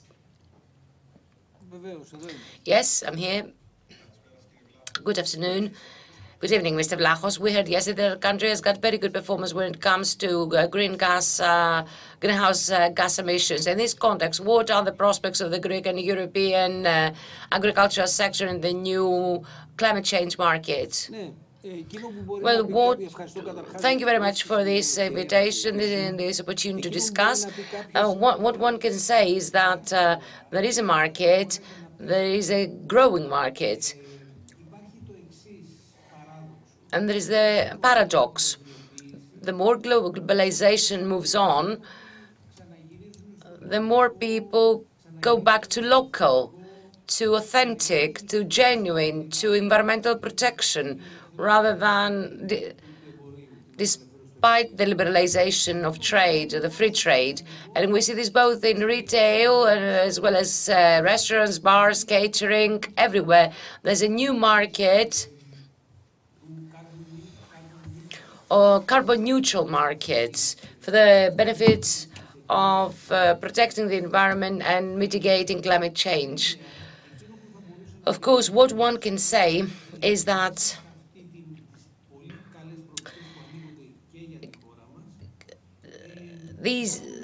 despite the good prospects even for a country, there are some issues. And all consumers become anxious to perform their duty, to make their contribution. And this concern, the various labels that bombard consumers, labels of all sorts, and this helps there, this helps the other in the other way. This is climate neutral, this is diversity positive, all this causes confusion. Now, if we consider that there is this that the discussion on climate issues is quite emotional, and there's a large percentage of half-truth in many of the things that are said because of this emotional discussion. There's the issue that there could be problems caused to traditional products. For instance, we see that cheese or animal products are criticized and put under pressure by people who are interested in climate, claiming that they cause a lot of problems and that they will aggravate climate change, but this is not fully true. Another thing that we should look into is that in some countries and in some cases, there is a renationalization, quote unquote, of nutrition and diet, urging people to raise obstacles to the market, with claims such as that this product, has traveled a lot of kilometers to get here, so we shouldn't buy it. In this sense, there are concerns that this is another way to raise obstacles in the market, raise new obstacles to imports, and block competition. This is something that should be avoided and can only be avoided in one way, through information and transparency. Thank you very much. Mr. Siskos. Mr. Vlachos set the framework regarding the agri-food sector. how do you think that the agri-food sector contributes, and how does your function contribute to it? Good afternoon. Thank you for this invitation, this interesting invitation to this highly interesting conference. The decarbonization of the supply chain in the agriculture sector lays the foundation for a sustainable and efficient production and consumption according to the commandment, the needs and requirements of Europe and the world at large. The system, concisely, will require us to record greenhouse gas emissions across the supply chain. And this will require, in turn, to verify, to have a greenhouse emissions verification agency to verify, actually, the emissions in order to add value and validity to the data. This procedure relies on international standards and methodologies that are widely acceptable, be it ISO systems or life cycle analysis, which are applied across production processes. And then, after we have recorded in every production stage what our emissions are, then we need to prepare a plan on the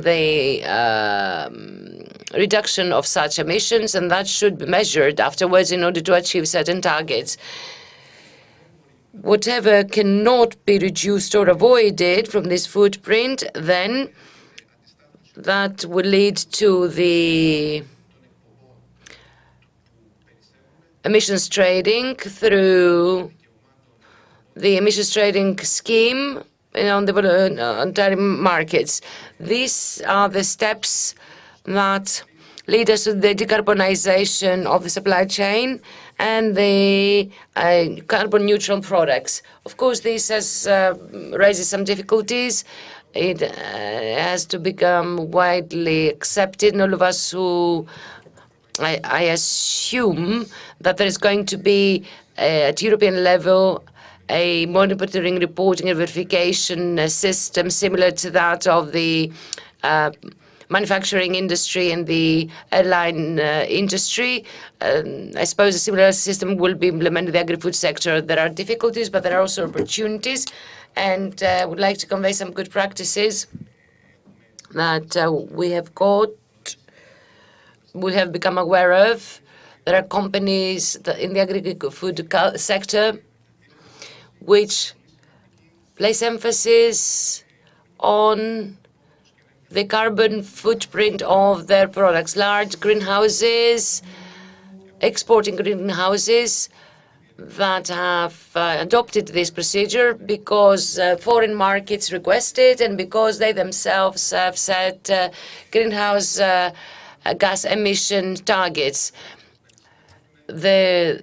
There is an agricultural cooperative, exporting cooperative.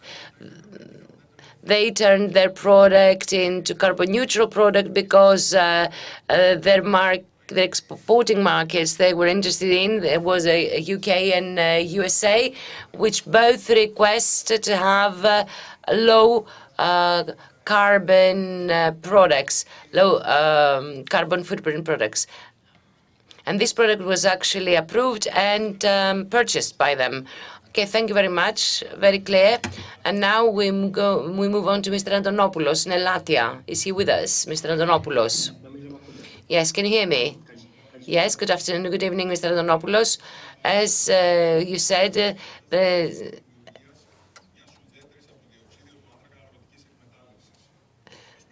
is underway an operation, an agricultural operation that will be carbon neutral. How did you come up with this and how difficult was it? This is not a new idea. I've been interested in environmental issues for many years, and it was actually a positive side effect of the lockdown. I managed during the lockdown to sort of make these thoughts more systemic and I stepped up my efforts. It is true that there isn't a lot of information. Pistachio trees is a very limited culture, and the technical support is very important, and we lack it. There is no knowledge, there is no know-how and research. Therefore, we have got a lot of problems. We use a lot of nitrous fertilizers that have got high carbon emissions and high carbon footprint. When I took over the culture from my father 5 years ago, I stopped the cultivation for some time, and I soon realized that there was a lot of carbon sequestrated in the soil, and it was doubled in a very short period of time. In fact, the carbon content in the soil, that was very impressive. The soil turned dark again, and that was my first surprise, how many things are there for us and we don't appreciate them, or we haven't actually realized them or used them as tools. Now, I worked on these thoughts further, and last year, for the first time,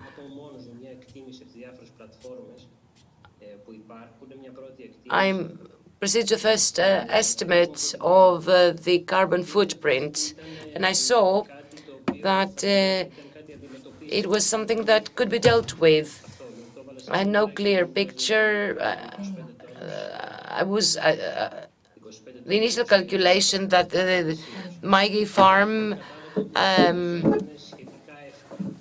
would emit 25 tons of CO2 per year.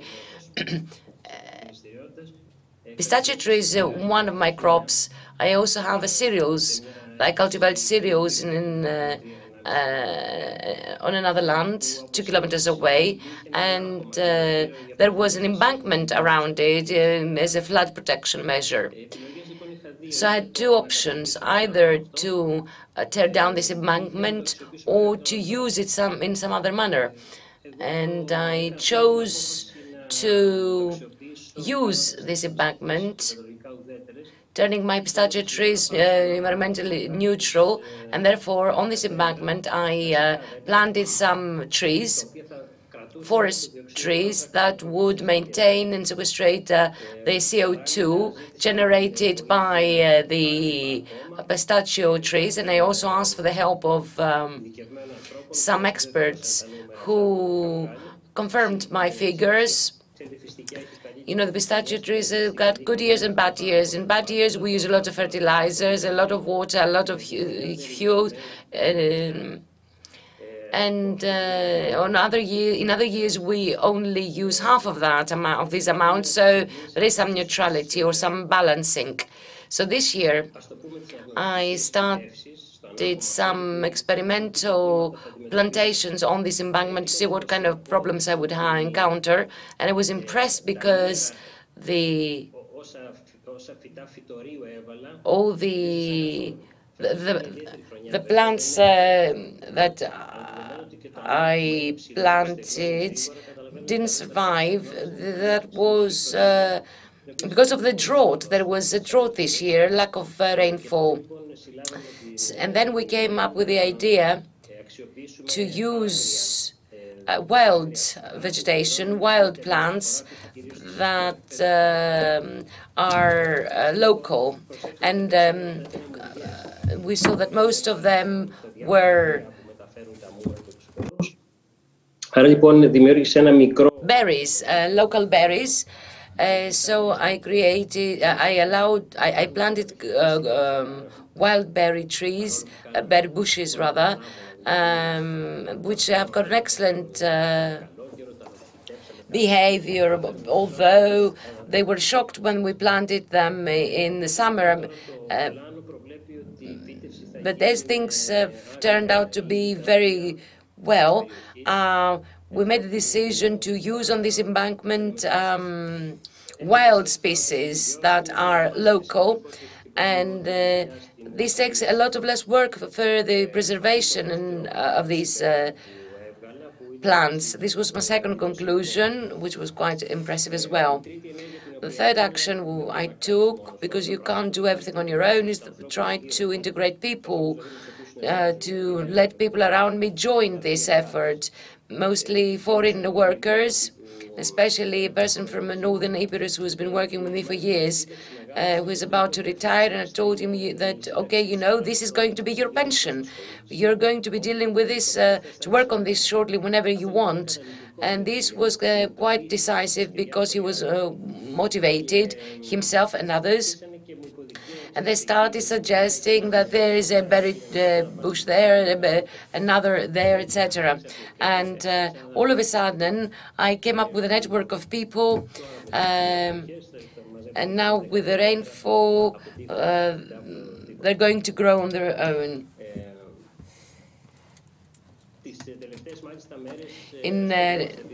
Recently, because we're expecting some rainfall to come before we resume our work, this is what we do. We take care of the trees,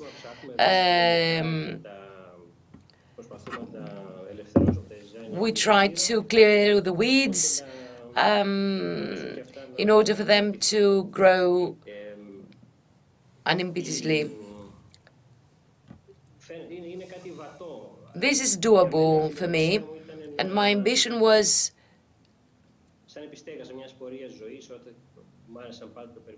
because I've always been into environmental issues, to be able to eventually be able to take up an activity that would be environmentally neutral. It seems that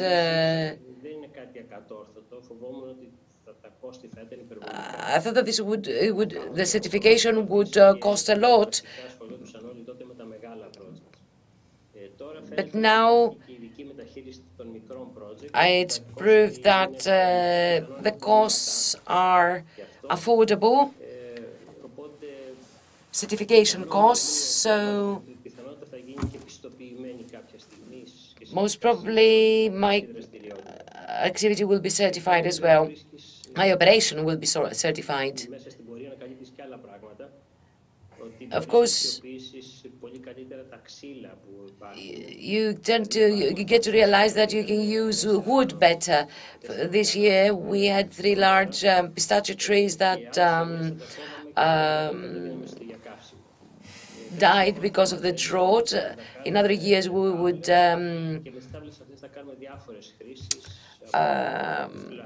lumber them and turn them into wood for fire, whereas this year we decided to use the trunks for furniture.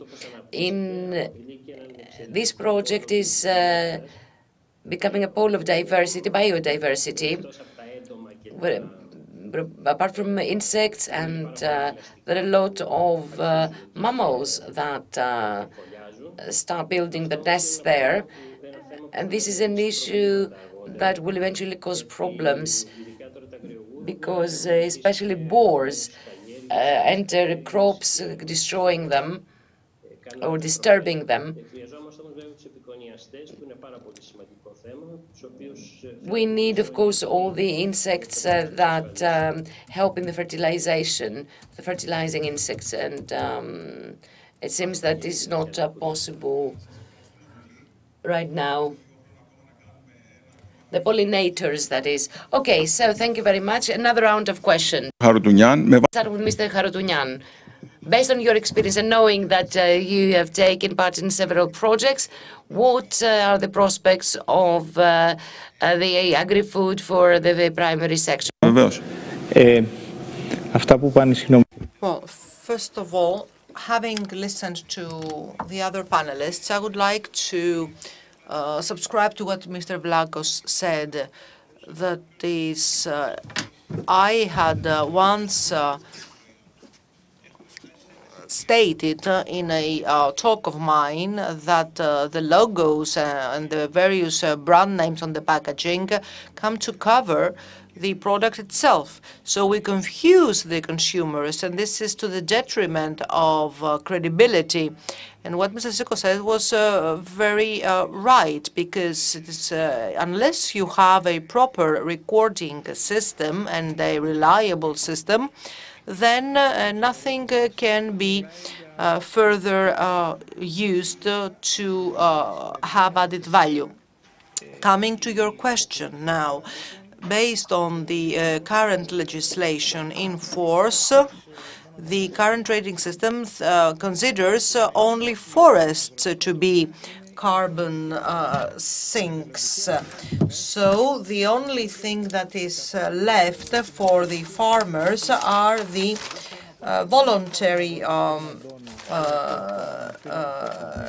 markets. And for example, if you were to buy from Myanmar indigenous population a product, this can be at $3, but when you want to buy something in the formal market, the price for the same item can reach $20. So it is a question of appropriate certification in order for any product to be used and have added value.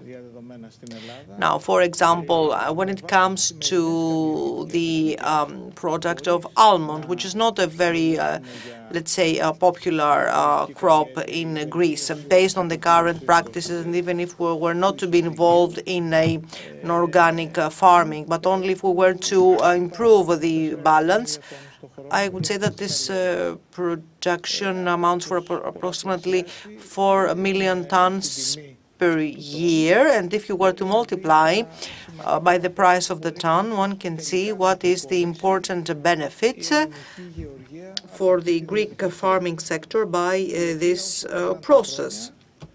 And as the years go by, the price rises and the demand increases as well, because all the more companies want to have a neutral carbon footprint of their products. Very important, this comment. Let us now move on to Mr. Vlachos, chairing an environmental organization. What are the opportunities and the challenges, in your view, about climate neutrality being part of the corporate strategy? This is indeed a key factor. What we need to acknowledge is that we, at the level of our organization, we have a strategic target to have this symbiosis between the man and nature and integrate man at the level of nature protection. So what we need to think is who would assume or rather incur this cost and who would benefit from such a system. So you need to have a system supported by research and also public bodies research that would have the cost being shared in the same way as the benefits. The second point I would like to make is the following. Since this is a developing market, and this is to further forward Mr. Siskos and Mr. Hartounian's comments, there are some issues about its credibility. For example, the burden in such a process, or the focus rather on such a process, should be the environment and the real problems. So if during a process the environmental footprint is, let's say, at a certain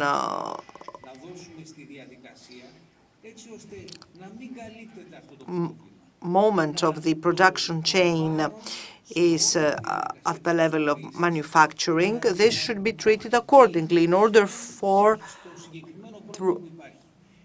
the focus to be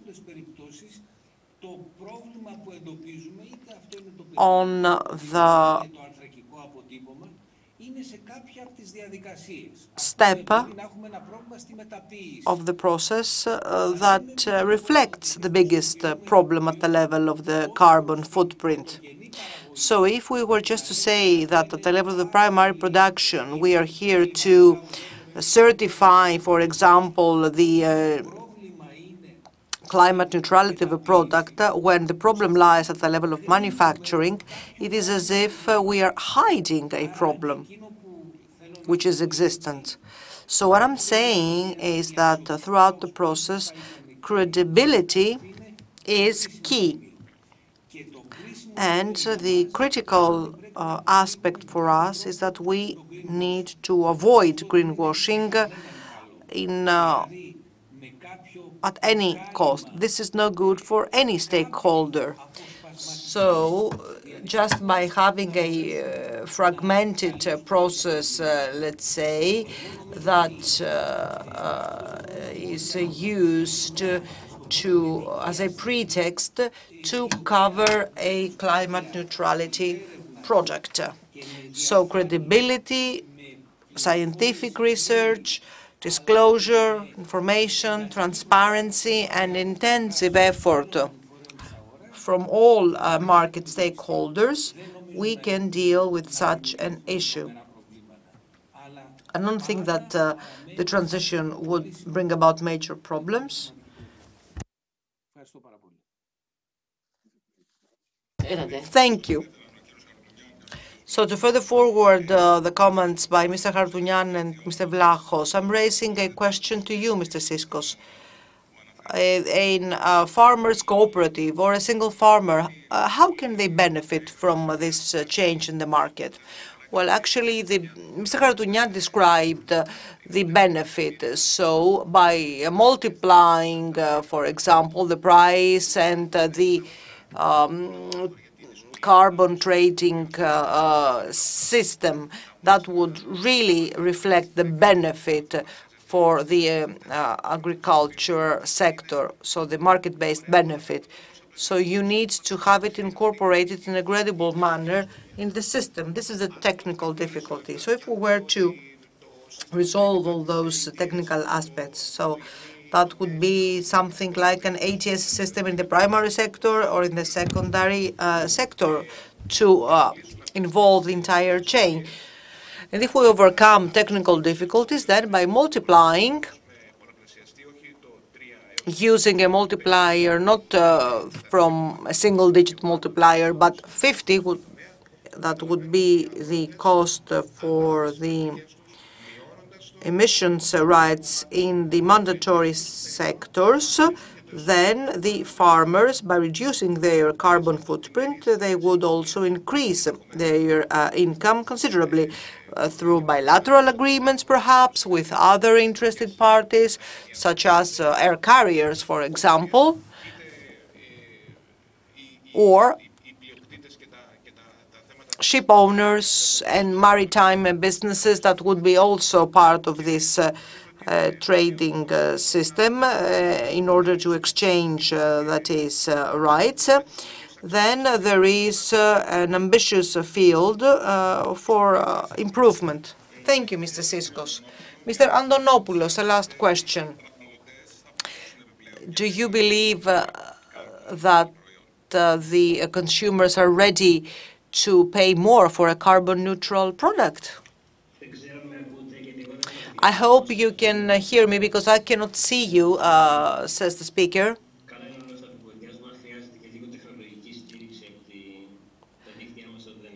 So you realize that our internet networks are not that solid from here that we are. So there is no certain answer. We estimate that they would be ready to pay more for such a product. Madame Mahera, for example, said earlier on that it is our priority to have the consumer as allies. But you see that all of a sudden other issues arise when the revenues of consumers, for example, are diminished because we have higher prices in energy, higher prices in food products. I don't know if there is indeed a disposable income to opt for such products. And of course, consumers' likes become updated. But this is not only about the price. By adopting a carbon neutral approach, it is also a matter of social responsibility and I would say political behavior vis-a-vis the society. So a major issue for the farmers and the agricultural sector overall is that we have been, let's say, deprived of a social integration. We have found ourselves at the epicenter of criticism that we mistreat the environment, the soil, that we use too many pesticides or, I don't know, chemicals in our crops and so forth. So this is not true. And of course, our way of living is different than of a citizen that is in a different economic sector. And for sure, our only support and income does not come from state aids. And of course, it takes many more than just a few pioneers to change the overall environment. So you need to go beyond the fragmentation, you need to go beyond the mismatches at the level of coordination. Also, there is a huge management costs. For example, there has been media leakages from time to time that perhaps our carriers would be interested in these approaches. Okay, this is not to be neglected. However, we overlook the management cost for such an approach. And also there is a population that is not at all informed about those trends. What can you say? We are at the level where farmers compete about who has the most, let's say, state-of-the-art plowing equipment. So what is there to say about the new approaches such as new types of cultivation? This is difficult. Thank you. Thank you very much, Mr. Antonopoulos. I would like to thank all the panelists, all those who attended digitally. And I believe that there will be some concluding remarks from Professor Papadakis.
Γεια σας και πάλι αγαπητοί φίλοι και φίλες. Hello again, dear friends. We've reached the end of the second day. And together with Ms. Lazaridou, we're going to sum up yesterday's and today's sessions and say a few things about tomorrow to intrigue you. Ms. Lazaridou can say a few things about yesterday. Thank you very much, Professor Papadakis.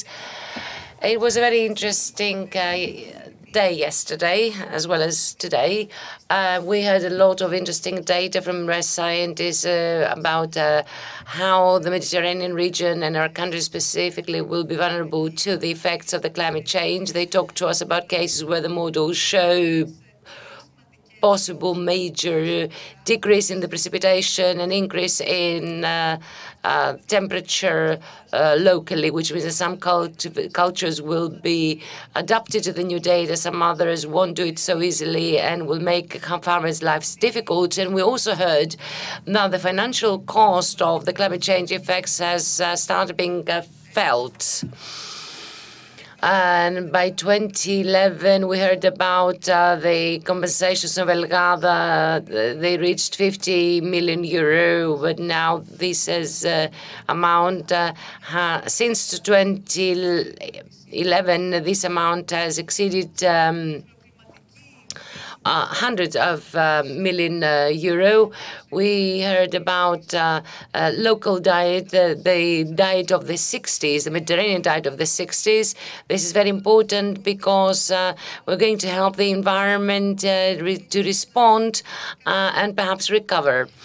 Now, the institutional issues or rather regulatory issues that were shared were also interesting regarding the climate law and the need for it to be specialized per region, the new strategic plan of the Ministry of Agricultural Development that is going to be launched and that will include a lot of data about climate.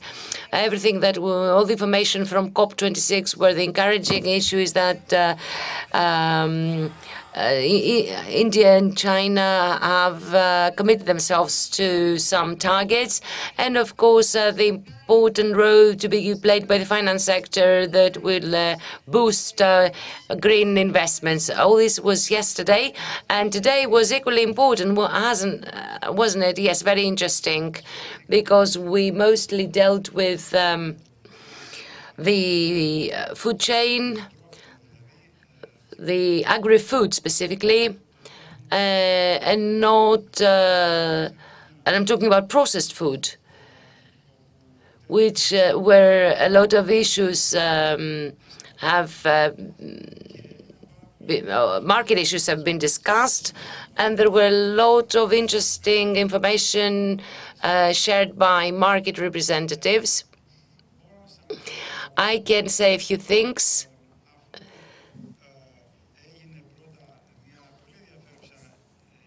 After a general presentation by Professor Morin from Radcliffe University regarding the food system and the food supply issues in relation to climate, the discussion that ensued,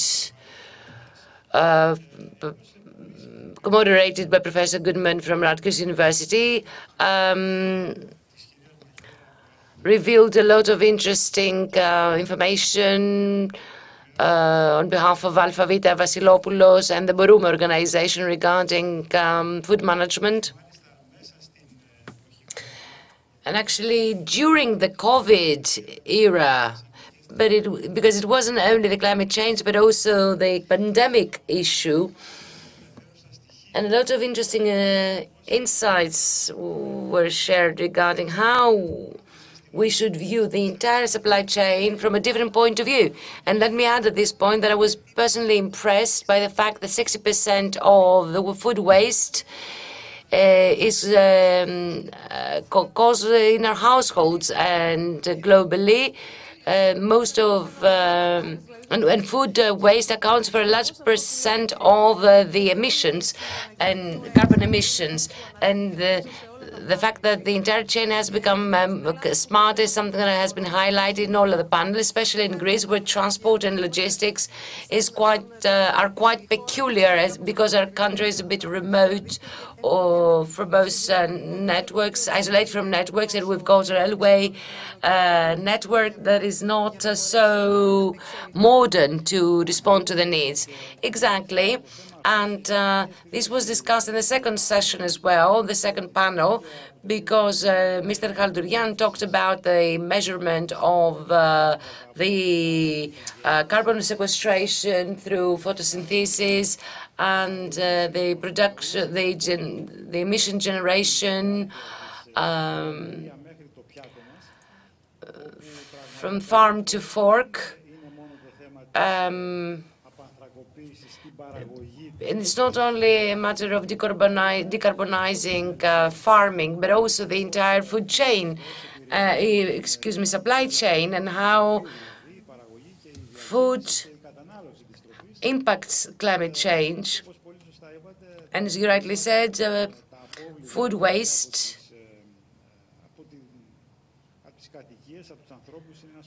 in households is a key factor that needs to be taken into account.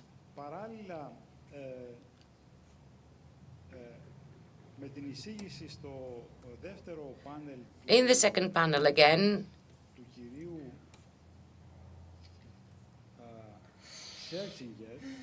what Mr. Sergius said was very interesting regarding the conversion of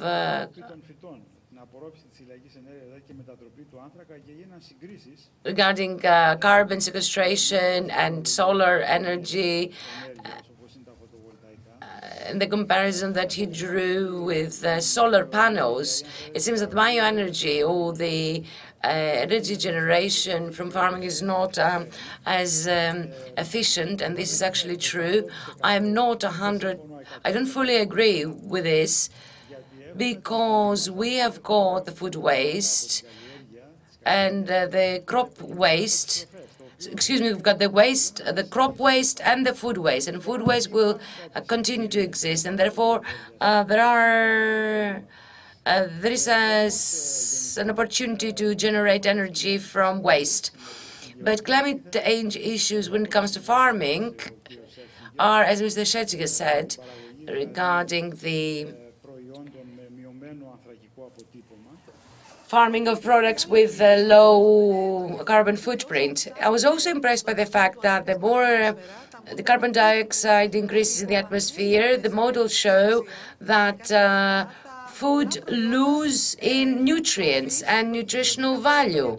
So there are farming products that become less nutritional, and this is something that troubles the scientific community as to whether we're going to have the protein content we need, to which we're accustomed to, and how we're going to manage to feed the increasing population with 1/4 of the carbon dioxide emissions as we'll need to produce more food.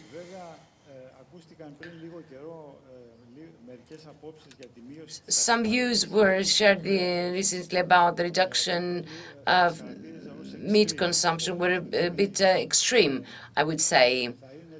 It would be rational, in my opinion, to take measures, to reduce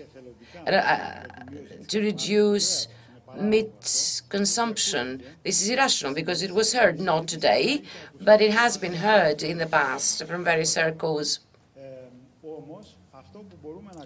What we can do is to find protein sources that will go hand in hand with the traditional protein sources, that is meat, and therefore reduce some meat quantities or quantities of protein coming from meat in order to reduce the emissions, especially methane emissions due to animal husbandry, because methane is one of the strongest, actually greenhouse gases, stronger than CO2.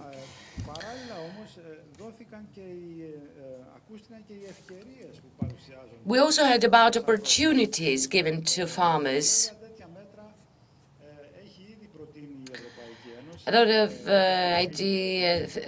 Fit to 55, for instance, is one to reduce emissions in various sectors, including farming, is one of the options available to farmers.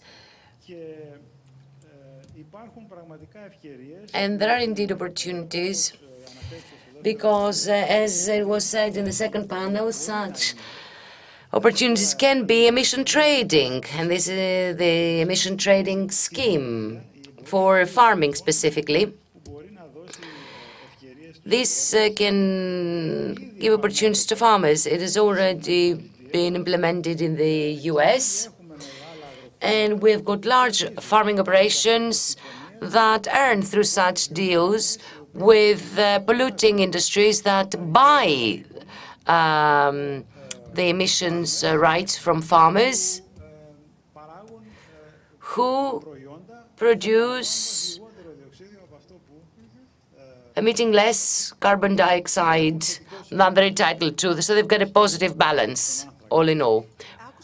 I heard another interesting opportunity, which I believe would be interesting for Greece, that we have to, as consumers, we have to look carefully into our sourcing from local markets, which means that local producers will have a competitive advantage because there will be shorter travel distances, smaller carbon footprint. This is another opportunity that can be included in the options available. Exactly, and this issue was also raised by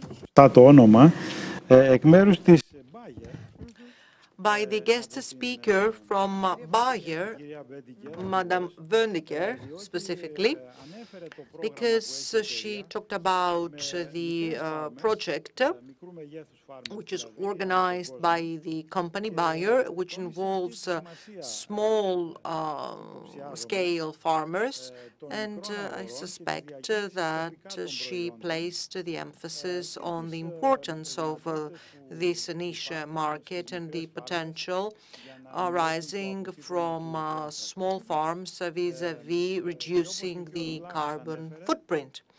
And also, as Mr. Vlachos said, this is very important because there is a growing interest for local products, good quality products by the consumers. And I feel that if those products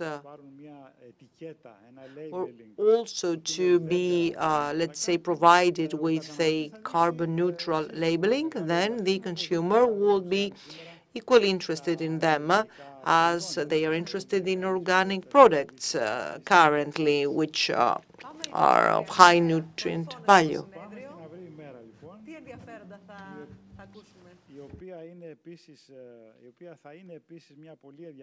So what could you say about tomorrow, the conference that is held tomorrow? So very interesting concepts, and this is the day of the conference tomorrow, that is, that we will debate and discuss the available technologies for the farmers today in order to reduce the carbon footprint and increase productivity, and also reduce the cost of production. So we will have a panel of international experts. And then during the second panel of this conference tomorrow, we'll focus on investment opportunities and climate change. So panelists from the business community, the market, to discuss the requirements to have a reduced carbon emissions and how these can be transformed into a business opportunity, and how is it possible for farmers and all those be part of the entire food supply chain can be stakeholders in those change. Excellent news.